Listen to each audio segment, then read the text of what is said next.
Welcome to Spoiler Alert. I'm Dr. Darin Detwiler, author, professor, columnist, keynote speaker. I've been around the world of food safety for over 3 decades, and I'm excited to be here joined by. Callin Godson-Green, former head of food safety across the hospitality industry in Europe and the US, currently working as a food safety manager here at Smart Sense by Digi. Callin and I are both very excited to be here to provide this roundtable opportunity to bring in so many different experts from a wide range of experiences and backgrounds across different aspects of industry to talk about some of the most pressing issues that face us in terms of food safety. Now, someone might ask, why are we called Spoiler Alert?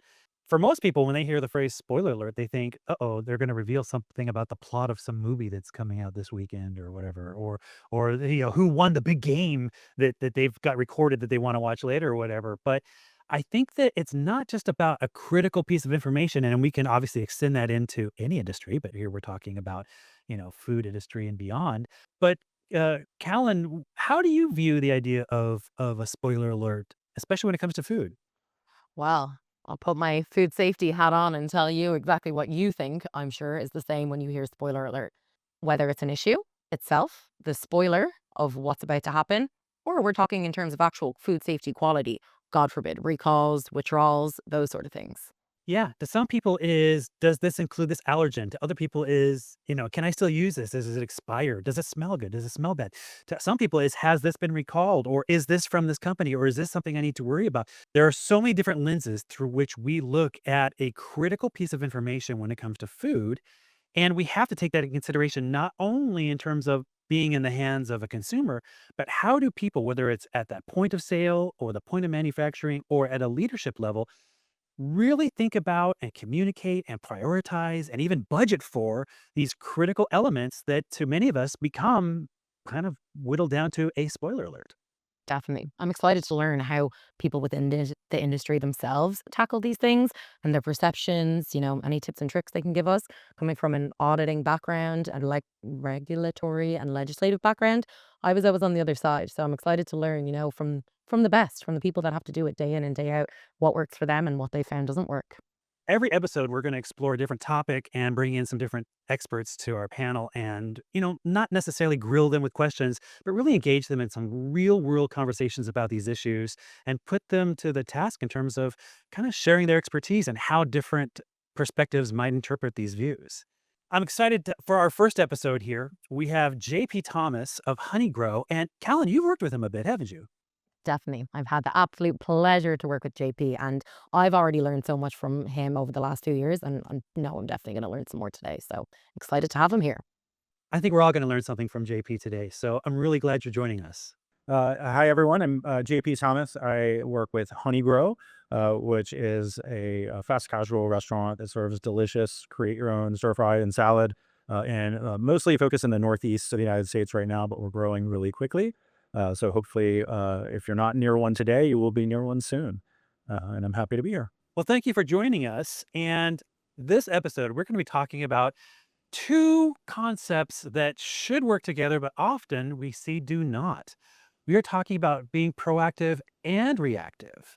And I think most cases that we typically hear about, the ones that, you see the headlines, you see them on the 11 o'clock news and throughout the 24-hour news cycle, we see a lot of evidence of where it appears that companies are being rather reactive. They're taking action after something has happened, after there's a need for a recall, after people have been harmed. And now we are talking about the need to do not only a recall, but an outbreak investigation.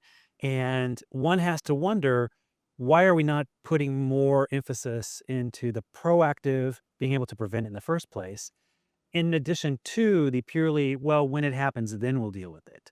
And I'll kind of put this out there. I realize that we cannot predict everything. But at the same time, on the other end of the spectrum, we can't wait until it's too late to now respond. That is not that's not a good, healthy approach in many different aspects. So I'm going to hand it over to Callan to kind of get us into this topic of proactive versus reactive. It's impossible to predict everything, but having that proactive mindset going beyond just documentation and your day to day activities and sort of where you focus your energy is something that I think a lot of food businesses can improve on. However, I've had the absolute pleasure and fortune to be working alongside JP for the last 2+ years. And something I've noticed in his role that often falls normally to those in the food safety position of kind of keeping this proactive mindset. JP and his team do an excellent job at being proactive in food safety through a number of different methods and, using a number of different resources. JP, is there some insight there you have on how exactly you got this to work and how you got the big boss's buy-in? I'm really lucky on the buy-in front that our entire leadership team feels as strongly as I do about ensuring that we're serving not just delicious food but safe food, and so that thankfully has been not a challenge for me. I know that's not the case in every organization, but we've got a very supportive team, and everyone understands the importance. And I know through working with Callin every week, Callin's been really great with SmartSense and analyzing our temperature data through the sensors that we've deployed in all of our refrigeration units to identify the health of the unit itself and grade that health on a weekly basis and send it over to us. And I mean, we've all been conditioned our entire life to not want to get a bad grade. So it's been a very helpful set of data that we don't just look at from okay, oh, we have a failing unit. Let's fix this one unit that's absolutely poor, but also just watching the progression of each individual unit and identifying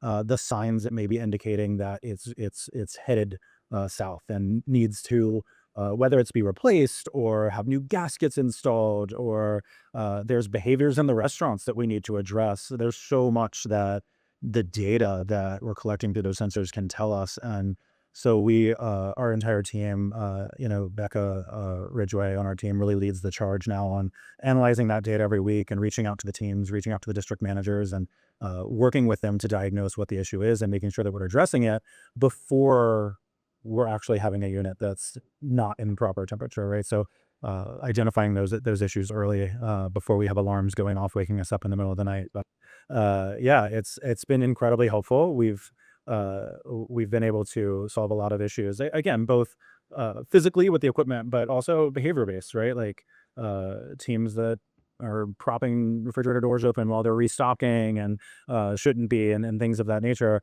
That just makes the equipment work that much harder, and over time that'll cause a lot of wear and tear. So it's just one of the many ways that we try to be proactive. And like Dr. D said, I think it's got to be a mix of both. And even if you can't predict everything that's coming, making sure that your teams understand what to do when the unknown happens, who to call, where to go, what resources they have to determine what they can do, I think is also incredibly important. The training component of food safety is paramount.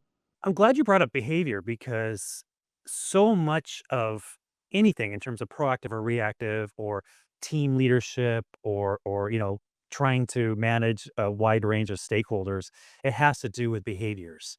Whether it is behavior in what questions to ask or how to interpret the data or whether you leave a door open for a long time or not, it all comes down to behavior. Sometimes convenience outweighs a lot of logic, but there are two issues that I think often are the predominant factors that impact behavior. One is the understanding of the impact on public health, Yeah. like the true impact of the true burden of disease, if you will. The second motivator is economics, the idea that it is to our economic advantage to prevent these problems, whether it's a recall or an outbreak, from happening in the first place. And I have some data. And what's weird is depending on where you look, you get different numbers, but it all points towards the same thing. I was involved in a doctoral level research a number of years back where it found that on average, the cost of compliance versus the cost of non-compliance, being out of compliance was 17 times more expensive than being in compliance. That idea of whether it's legal fees or federal fines or the cost of additional, auditings, inspections, work stoppage, whatever it is, right? But I've recently seen some other global data that indicated that for every $1 that is put into proactive food safety efforts, it can save $20 to $30 of the reality of the consequences of the failure to have stopped something. Whether the numbers are 17, 20, 30, it still points a picture in terms of the idea that it is far more economically advantageous for us to be proactive than to purely be reactive. JP, what are your thoughts on this? Of course, I would agree, and I think avoiding a cost by being proactive, and that's going to speak to a lot of people. And but I have a background in operations, and I've worked my whole life in the restaurant industry, started as a server. I can tell you every one of us wants more sales, and so I Mhm. also look at being proactive as a a service to our guests, as a way to make sure that we're serving a safe product so that we can get additional guests, like additional sales, because there's not I liken it to when you are a server and you're getting that guest feedback in your pre-shift at the beginning of every shift. I'm like, oh, we got a complaint today. Oh, we got this complaint today. We need to do this to avoid these complaints, right? Avoiding a complaint in hospitality would be the same as let's do just enough to pass the health inspection in food safety, right? We don't want to live above the complaint line. We want to actually make sure people are leaving feeling good having eaten our food and not feeling sick an Yeah. hour later or 2 hours later or 24 hours later. And as humans, we should want that, but also as business people, as people who want to sell more food, we should want that as well, because no one's going to come back if they're feeling sick after eating in a restaurant. No one's going to come back, and it's not just full on illness, but stomach rumbles and things of that nature, right? We want to be better than living above the complaint line. We want to make sure that we're serving truly safe and delicious food, and I think that's a big differentiator.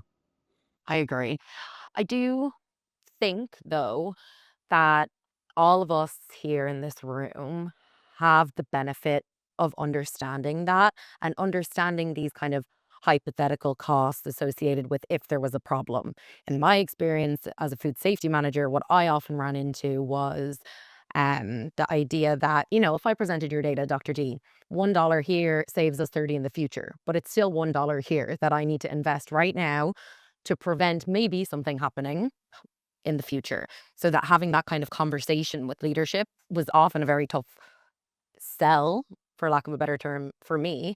And whether it be actually sale of a system like ours that would give this extra visibility, or whether it's just selling the idea of a process change or changing supplier for safety concerns, it was always sort of weighed up against this idea of all other costs and impact of the business because this food safety issue hasn't happened yet. And I think that we've all seen where large corporations that have had some sort of food safety concern then very much pivot their attitude towards putting it all behind food safety and, letting the leaders there lead. And, JP, you mentioned being very fortunate with not needing to have such a maybe difficult conversation with your leadership team. They believe in you and the program and the system that you want to build. But that's definitely not the case for a lot of food businesses. And I think especially smaller businesses, maybe, priority is on sales. How many sales can we make today? And, taking something off the menu or shutting down for safety concerns um, can impact that directly. Yeah, I think, and we've got to remember that being proactive doesn't need to be incredibly hard. We already ask our managers to do so much, whether it's be a personnel expert, a therapist to their team, business expert, a labor expert, a food expert. They're genuinely pulled in so many different directions, and so we do also need them to be experts in this topic. But that's why I always look, whether it's in training or food safety or culinary, is there a way that we can help them? Is there something we can automate? Is there a tool that we can give them to make their job of being proactive in this area easier? And we'll continue to do so, continue to assess. In the world of AI, there's new things coming out every day that can help us be proactive and at a lower cost. And so that's where it's really great to be able to look at the data that we're seeing and help them see what's going on in their restaurants, even without being there, because they can't see everything. They can't do everything. It's physically impossible for them. So having the background in operations that I do have helps me to understand what they're going through and that they need help. And any tool that we can develop or devise or think of to put in front of them is worth working on. You mentioned a couple of things that really, I have to admit, I agree with so much. I've encountered situations where either the senior vice president of food safety and quality assurance says we need to do something, and they're stopped by someone who's way below them in the finance department. Oh, that's not a budget item, and you need to prove this. And the joke was that, you know, hey, we need to have defensive equipment to make sure that our employees up at the North Pole aren't getting mauled by polar bears. And it's like, well, let's wait until we have some evidence that shows that polar bears are mauling our employees before we invest, in this. It's like, okay, how many employees do we have to lose now before we justify the expenditure, right? Totally. But at the same time, I've been in situations where it's like, well, we had the local data, but no one thought to send the local data to the regional or district or whatever. And when I see use of technology that it just skips that point and says, we're going to take this data and we're going to put it into the hands of our regional or district or corporate headquarters because we have so many franchises across a wide geography, it now skips that decision making from the local when it comes to very pertinent data to someone at a more senior level. And this is one of those things. I mean, I've seen a situation where there was a recall notice that was delivered to a grocery store, and the manager of the grocery store decided not to act upon it because he hadn't heard any other evidence beyond the letter from the U.S. Department of Agriculture. And someone died as a result of this, and the headquarters, the CEO, the C-suite executives devastated because if they had had this information, they would have acted differently. So it's not enough to have the information. We have to have the idea of what do we do reactively and proactively with this information, and how are we using technology to make sure that any kind of information, any data, anything from sensors or logs or whatever it is in the right hands at the right time to make a timely decision. That's how we can kind of be in the middle between the reactive and the proactive. It wasn't something we predicted. We didn't wait until the equipment completely failed to now realize there's a problem when there's always evidence that there was a red flag weeks and weeks and weeks ago, but no one looked at, no one acted on that. That is, I think, where we can best leverage this idea of being proactive and reactive is finding that happy spot in the middle. I agree, and I think it's knowing and making it known throughout the organization what everyone's role in food safety is incredibly important to accomplish that, right? Whether it's something as simple as making sure that everyone on our support team knows that when they enter a restaurant, the first thing they do is wash their hands, all the way up to doing, learning from our partners in our tech team with their drills that they do to make sure they're ready for anything that might happen from an IT security standpoint. We have really taken and done the same thing from a recall standpoint or any situation like that, and we update that workbook and make sure that everyone comes to that quarterly meeting to make sure that everyone knows. All right, if you get this recall notice, here's who needs to know about it. Here's where it needs to go. Who is on that distribution list? If you're on PTO, who else is getting it? So we know who to step in, and it's all well documented. But a great document in a drawer isn't going to do anything if people don't know what's in the document. So those drills and those meetings have been really helpful for us to make sure that we're ready. And I'm going to knock on some wood because we haven't needed to actually have a real incident, but we're ready. Hopefully, if we do. Callin, I don't remember we talked about this. Were you ever a musician? Haha, no. No? JP? No, I have zero musical talent. We do look it though. I get the Yeah, gist. yeah, I could see us being a jazz Total trio. rock stars. I bring this up because it's amazing when I think back a long ways to when I was in high school and we had this big banner on the band room wall, and it basically said, "Practice does not make perfect. Perfect practice makes perfect." And I think about that in terms of recalls. I think about that in terms of so many elements with food safety. If we do a drill and we just do what's convenient and we don't treat it like it's the real thing, then we're not truly preparing for the drill. If we're collecting data and we're not truly reacting to and processing and analyzing the data as if there's a real concern, there's a real need to make sure that we're always doing this, then it's going to become, that kind of passive, we keep pushing the hill up or we keep pushing the boulder up the hill, but we don't actually achieve anything. We just, we're just collecting data, but we don't actually do anything. Um, how do we make sure that when we're collecting information, when we're communicating, when we're working with our team, how do we make sure that it's as real as possible in terms of the idea of assuming that we can have tomorrow, an outbreak or a recall within our responsibility that could put us to the test. And if we don't practice for it, like a sports team or a high school musical marching band or whatever, then we're not going to attack that real world evolution, exercise, whatever, with the same type of capability. Yeah, I think it's important to have a third party, whether it's even if it's just someone from accounting or finance that comes in and plays the role of the lead for the drill and is just like, okay, this is what's happening, and I've never played Dungeons and Dragons, but I've seen it in enough movies to know that there's someone there driving the storyline, and so we kind of bring someone in, and that's not part of the team that would be responding to the incident, and have them lead the drill to make sure that they're the ones saying, okay, this is what's happening now. What's next? What's next? And kind of scoring us on, and holding that game plan in their hand, and grading whether or not we execute it well or not. So it's gone well for us. Well, I would hope that it would be through those evolutions that you're kind of avoiding some of those spoiler alerts in terms of, oh, we know this can happen. Oh, we know we have to communicate with these people. Oh, we know we have to use this tool this way, or oh, we know we have to take these steps, as opposed to, wow, now we're doing this and we didn't realize we had to do these things. I was just talking months ago with a company who was involved in a recall, and they knew that a large amount of their products were sold online, but it wasn't until they're in the middle of a recall that they realized, "Oh, we have to actually communicate with these online platforms and figure out how to do a recall." And I just kept thinking, "Why didn't you why didn't you think that through in terms of how you were preparing for it, in terms of, well, how are we gonna do the online part of it?" Yeah, and we're really lucky, again, that I also lead the tech team. We're really lucky that our leadership is incredibly understanding of how important technology is, down to the fact that 100% of our transactions are digital transactions. If they're not done online on a website or a mobile app or a third party, we have kiosks in our restaurants. So when we were building our tech stack, when we were building our kiosks and our mobile app, everyone was very supportive of how adamant I was that we keep, how can we 86 things in one place, and those items will be removed across all platforms as quickly as possible.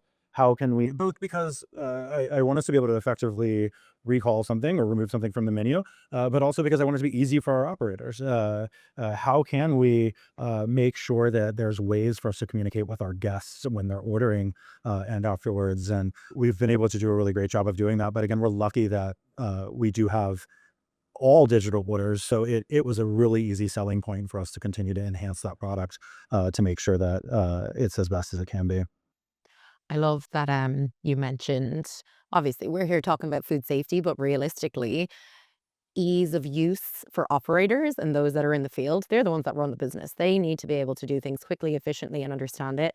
And I think that Honeygrow's positive culture, and I know that's important, that was very important to your CEO, um, it like shines through. And that's why it's so successful and you guys are growing so rapidly, because the culture for employees first and food safety culture is just unbelievable. Like there's no need to bring sort of arguments to the table and loads of evidence. It's very much like, if this is the right thing to do and you can show me how we can solve this, make day to day easier for the business, for our guests, for our employees, let's do it. And we'll go from there and work on the projects. Like the reputation of Honeygrow very much shines through as soon as you step foot in the door. First of all, greetings from employees in Philly. That's quite rare.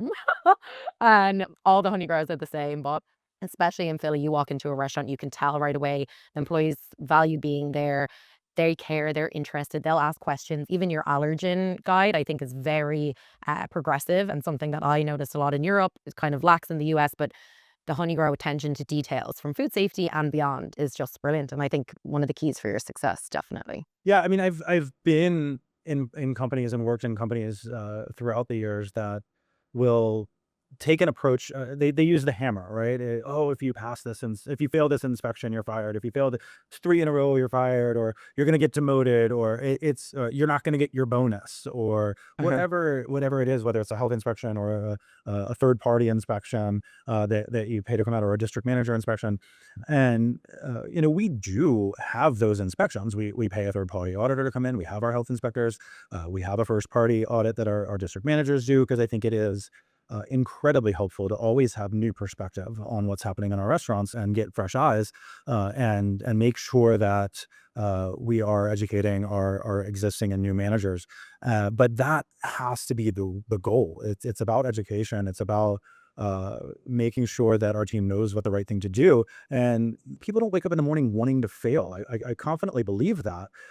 So I don't think we need to look at people and say, pass this or you're gonna fail, because that brings so much pressure and stress. I felt it, that Yeah. it all just becomes about how do I kiss this auditor's ass so I don't get a failing score? Because I don't want to lose my job. And I stress out so much that I'm no longer making the right decisions for the right reasons, which means I'm going to end up not making the right decisions.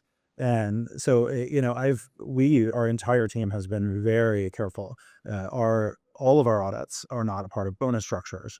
They're not a part of any sort of performance reviews. They're not, we never leverage it as a hammer. It's always just a tool for education and training and getting better, and then turning around and making those around us better as well. Definitely. When I worked as an auditor, um, the businesses that the audits, and it's not, what works for some doesn't work for others. But the businesses where audits were a part of kind of that either bonus structure or there was severe consequences for a failure of audit, most of those businesses had sort of like an inspector checklist they would do when you came in, and they wouldn't know why they were doing it, but they would do it. So it would be like, you know, whatever it might be, close the lids of the garbage cans when that used to be a big thing in the city, making sure that all the bins or trash cans were lidded. They would go around and do that. And if you spoke to them about it, they wouldn't understand why they needed to be closed. They were just like, oh, well, the list says close them. So we did that. Whereas the idea of training, and it's that proactive, giving them the tools and the education in advance, not only are you equipping them to make sure your business runs safer, but you're equipping them with skills for life. Like, I think there has been a good few studies done on training that occurs in the workplace and how people bring it home with them then. They prepare food better at home, they prepare it safer, they're more interested. I'm good friends with the head chef he works in a bar here in New York. And when you open his fridge in his house, literally every single thing has a date label in his home fridge, just because he's like, well, I need to remember when I was there. I'm working most of the time. So I need to know, did I cook that Monday yesterday or Monday last week? So definitely skills for life. And you're equipping them with the tools. Oh, absolutely. I've thrown away more black pepper than probably anyone because from what I've learned in the restaurant industry, no one can ever use that big of a container, for sure. And I will say too, I was speaking to someone several years ago and asking about what they're doing at the company they were working at, and it was a server. They were waiting tables, and they're like, "Oh, well, when the host comes on the microphone, they have these little headset things and says surfs up. We all know that a health Mhm. inspector just walked in the door, and we each have a laminated card in our pocket of things we need to go do. And they hand out the cards at the beginning of every shift. And it was just the epitome of, we're not doing this all the time. We're just getting ready for an inspection. And there was nothing proactive about that. There's proactively getting ready to pass an inspection, but not proactive food safety for sure. What are your thoughts in terms of digital information, digital tasks? How can a company be more proactive in making sure that it's not just when the host gets on the wire and says "surfs up" as a secret, you know, safe word or whatever, but how can we make sure that we have the ability to receive information the way they want it and in a timely manner? Yeah, we are lucky to have a really great training team that just does a phenomenal job, and they really are focused on meeting our team where they are, right? And so much of that is understanding who our team members are, what generation they're from, what languages they speak, and how they're used to learning. And like you said, if someone learns best by seeing, by doing, by hearing, by reading, we've got to make sure that we're providing all of those methods of education. And we've found, and this isn't groundbreaking, the industry tells us this, and training conferences and et cetera, much shorter bursts, much smaller videos, not these long videos that I'm sure the three of us have experienced in our lifetime, or the half hour food safety video when I get hired here, and the 45-minute sexual harassment video when I get hired there. Somewhere around minute number 10, you're not paying attention, you're not absorbing, you're not going to remember. And so by really breaking the information up into much smaller segments and making it more engaging, our training team makes it funny, incorporates memes and pop culture references and videos, and they're all translated.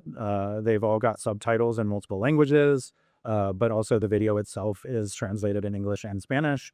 But then there's other languages in the subtitles as well. But they really do a great job, and I think that's it's so critical to meet the team where they're at. Think about meeting the team where they're at. I think that the three of us, our little jazz rock fusion trio here, we're acting as such a great team that we could literally talk for another half hour. But I think that perhaps in the interest, like you were just talking about, the idea that perhaps shorter is better. Maybe we need to kind of have an opportunity for some final thoughts This idea of working within the kind of awareness of being proactive and reactive, and that it really takes on so many different meanings, whether it's behavior, technology, leadership, communication, training, things that different, range, the spectrum of activities that could span generations, language, geographical distance between facilities, different Mm. products and manufacturing lines and so many different needs. What are some final thoughts that you have, JP, in terms of something we didn't talk about, or perhaps a message that you want to make sure is clear that people get from your experience when it comes to looking at proactive and reactive? Yeah, I think my final thought would certainly be a simple one, and I think that one of the most important things we can do to be proactive is always going to fall back on training and making sure it goes back to what I mentioned earlier that people don't wake up in the morning wanting to fail. And so if you train your team really well, they know what's right, they know what's wrong, they know the right way to do it. More often than not, they will. And build in as many safeguards as you can to help them and support them and provide them with as many tools as you can to make their job easier and more effective. But the training, you can give as many tools and checklists as you want to, but without effective training, they're not going to get used or used properly. Yeah, I just think that was absolutely great. And it's so interesting to hear the insight into what makes such a successful operation and growth operation in honeygrow. I couldn't agree more. Training is vital. All food safety managers, all managers think that really, but kind of an underlying theme throughout as well was communication. So that idea of communication both ways, like feedback loops from your operations, operational employees that are in your restaurants all the way to the very top. And, JP, where you fall needing to communicate both upwards and downwards and communicate not only what needs to be done, but why, and having that understanding and ability to translate that into the language, depending who you're speaking to and understanding what's important to them. If you're trying to, convince a team member that this new system that you're implementing is going to be beneficial for them. No one likes change. No one likes to learn new things. But if you can show them how it'll improve their efficiencies, their day to day running, let them focus on the guests and things at hand, that's key. But you also then are responsible for translating that into language that, your CEO will understand and get behind. So communication across the business is just fundamental for food safety and all areas. But this has been brilliant. JP Thomas of Honey Grow, thank you very, very much. Thank you. Have a great day. You too. Absolutely fantastic. I have to admit, we talked about far more than I thought we were going to talk about, but talk about a wealth of information and examples that he brought to the table. And you really, brought out some deeper points, deeper understanding from him as well. And I have to admit, there's a couple things that keep lingering with me in terms of some things I'm taking away from this message. And I think my first one is that no one wants to wake up thinking that, things are going to go bad today, or that they're going to ruin someone's life, or I don't know, the company's going to go out of business, or whatever. That this idea of the perfect view of their company is going to be tarnished for whatever reason. I don't think anyone wakes up and says that's what their day is going to be like at work. No, I agree. And I think JP, his energy and care on those items is just like it's contagious. It was such a, an exciting and fast paced topic to learn from him because he does it all and he's been through it all. So he can speak not only kind of from the perspective that you or I might come to it, but from the operator up to the big bosses, as we say. No, absolutely right. And like, it's so true. I never really thought about it like that, but people don't wake up willing to do bad things or even with the intention of accidentally doing bad things. You wake up with the intention to have a good day, to be successful at your job. You know, jobs, you don't have to be there. People choose to be there. They want to be there. They want to do well. So changing that mindset, I feel like that would result in a shift in attitude across an entire business if you kind of had that outlook and understanding. Oh, sure. I mean, in its own way, that is kind of being proactive. That idea of, it's like a mantra. I'm going to do good today. I'm going to, we're going to do this. We're going to do this. Our outcome's going to be this. The benefits are going to be this. If you have that kind of like a mantra, that's a way of proactively going into whether it's your day, your week, your quarter, or whatever. And that's good for whatever hat you wear. Maybe we should start that at the beginning of the episode. We'll say that a few times and then we'll go into it. That sounds like a great plan. Thank you for proactively coming up with an idea for what we can do going forward.